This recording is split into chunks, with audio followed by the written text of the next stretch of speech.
2025 विश्व प्रसिद्ध रथयात्रा एप्रिल 30 अक्षय तृतीया तिथि महाप्रभु रथयात्रा रथ निर्माण कार्य आरंभ हेबो। श्री पंचमी रे रथ निर्माण प्रथम पर्याय रथकाठ आसी आनुष्ठानिक भावे पूजा अर्चना सरिछि। परिमल पानीय जल स्वास्थ्य सुरक्षा खाद्य गमनागमन आदि विभाग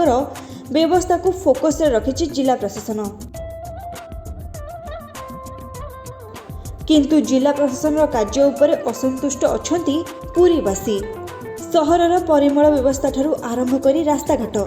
जोंठी देखिबे सबु अवहेलित होई रहिछि। केउंठी रास्ता रे खालखमा तो अन्य केउंठी ड्रेन सफाई ठीक रे हेउनथिबा अभियोग आसीछि। देखिए 100 दिन रहिला भितरे देखिए पुरी सहर रास्ताघाट गुड़िक पूरा खालखमारे भर्ती। नला तो सफा होनी, मशा तेल तो नाही, मशा धुआं नाही नाही नाही रे चली आमर ये म्युनिसिपालिटी। आउ ये म्युनिसिपालिटी बर्तमान कार्यकारी अध्यक्ष होती किए से ना कलेक्टर स्वयं कलेक्टर जिलार मालिक होती म्युनिसिपालिटी लक्ष लक्ष लोक ये बास कर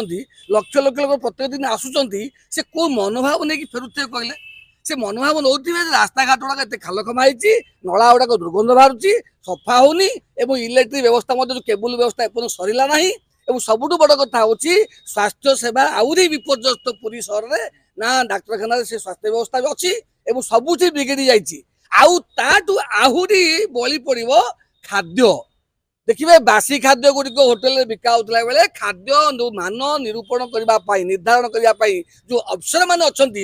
फूड इन्स्पेक्टर मैंने से स्थायी पदवी ना एपर्तंत फिलअप है खाली पड़ी सी किए काम कर सब ये कम करने खाली मीटिंग कर देकरी जिला प्रशासन खाली बैठक डाकी दौर तीन तीन चार चार बैठक लास्ट बैठक मुख्यमंत्री से पर्यटन देखिए किसी कि पूर्ण हो न सब खाली थी सब फांका पड़ो केवल कागज कलम भर्ती कर देकी देदेव रिपोर्ट आप्रुव हो जो पूर्व अवस्था जहाँ से अवस्था अच्छी। महाप्रभु रथयात्रा निश्चिंत भाव में राज्य सरकार जो भावना राज्य सरकार जो कार्यक्रम निश्चिंत भाव में जिला प्रशासक मंदिर प्रशासक सब सेवायत भाई माने आओ सर्वोपरि मुख्य दायित्व रथयात्रार दैतापति भाई मानकर जो प्रकार सहयोग रही निश्चिंत भाव में आमर जो आईन मंत्री अच्छा हरिचंदन जो प्रचेषा जो डे टू डे आम संगे आलोचना टेलीफोन माध्यम निश्चिंत भाव में प्रभुंर जो कार्य समापन हम भल हम सब बिफोर टाइम महाप्रभु कार्य हम प्रभु पाखे आम प्रार्थना करुँ प्रभु आमको शक्ति दिंतु। घोषयात्रा को नहीं जिला प्रशासन पक्षर समस्त विभाग सह बैठक जारी रही। समय समय रे विभागीय कार्यर समीक्षा करुछंती जिलापाल। रथयात्रा को श्रृंखलित भाव में समापन करने नहीं रेलवे विभाग ठारू आरंभ करी एनएचआई सह एक प्रस्तुति बैठक होइतिबा जिलापाल कहिसेंती। अन्यपटे रथयात्रा समय रे दैतापति सेवक मानकर गुरु दायित्व रही। दैतापति सेवक माने महाप्रभुଙ୍କ संपूर्ण रथयात्रार नीति सह संपृक्त रही थांती। रथयात्रा समय जेतेबेले पाखई आसे दैतापति सेवक मानक मध्यरे खुशी और आनंद खेली जाए बोली कहिसेंती वरिष्ठ दैतापति सेवक। डेफिनेटली आमर विश्व प्रसिद्ध घोषयात्रा जंती आपण कहले मात्र 19 दिन रहिला आज को खाली ता पूर्व ही एक आमे बैठक जिला स्तरीय बैठक करथिलु जथरे कि समस्त हमर जिला स्तरीय विभागीय अधिकारी तादरे जोग देथिले तत् सहित रेलवे एवं अन्य केंद्रीय सरकार भी विभाग माने सब वर्ष तो से माने सहयोग करती वर्ष मध्य बैठक समस्त उपस्थित थिले एवं आमे विस्तृत भाव में आलोचना करूँ विभाग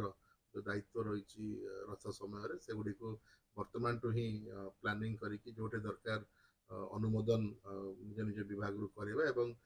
निज निज कार्य कर खसड़ा प्रस्तुत जो करने समस्त कहला विभिन्न विभाग मान निज खसड़ा प्रस्तुत कर स्पेशली आमर जो वर्क्स डिपार्टमेंट गुड़िक अच्छे से भी एस्टिमेट्स ड्रॉप कर एप्रुवाल पठे कार्य बहुत जगह आरंभ है आप देखुए बड़ दाण्ड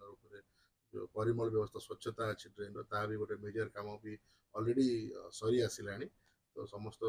विभाग तत्परता सहित लगी आशा करवा कि समस्त सहयोग जनसाधारण डेफिनेटली कोऑपरेशन रे शांति श्रृंखला रे वर्ष मध्य घोषयात्रा अनुष्ठित पवित्र रथयात्रा आ 100 दिन मात्र रहिला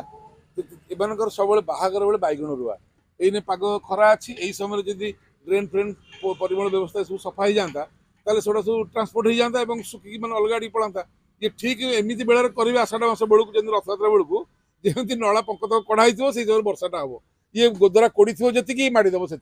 तेणुक एतिकू निघा रखिक आपंट हाथ जोड़ी विनम्रता सहित कहूँ एतिकू श्रीक्षेत्र को परिमल स्वास्थ्य समस्त व्यवस्था गमनागमन सब एतिकू सजाड़ी दिंतु यहाँ सुवर्ण सुजोग ଶୃଙ୍ଖଳିତ ଓ ସୁରକ୍ଷା ଘୋଷଯାତ୍ରା ଆୟୋଜନ ପାଇଁ ସରକାର ଓ ଜିଲ୍ଲା ପ୍ରଶାସନର ଅନେକ ଦାୟିତ୍ୱ ରହିଛି। ପରିମଳ ସ୍ୱାସ୍ଥ୍ୟ ସେବା ଗମନାଗମନ ଠାରୁ ଆରମ୍ଭ କରି ବିଦ୍ୟୁତ୍ ବିଭାଗ ଆଦିର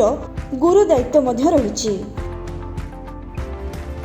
ଘୋଷଯାତ୍ରାରେ ସାମିଲ ହେବାକୁ ଥିବା ଲକ୍ଷ ଲକ୍ଷ ଭକ୍ତ ପୁରୀରୁ ଏକ ଭଲ ଏବଂ ସୁନ୍ଦର ଅନୁଭୂତି ନେଇକି ଯାଇପାରିବେ ତାହା ହିଁ ସମସ୍ତଙ୍କ ପ୍ରଚେଷ୍ଟା ରହିଛି। ପୁରୀରୁ କ୍ୟାମେରା ପର୍ସନ ଜିତେନ୍ଦ୍ର ସାହୁଙ୍କ ସହ ପ୍ରୀତିଶ ମହାନ୍ତିଙ୍କ ରିପୋର୍ଟ ନକ୍ଷତ୍ର ନ୍ୟୁଜ୍।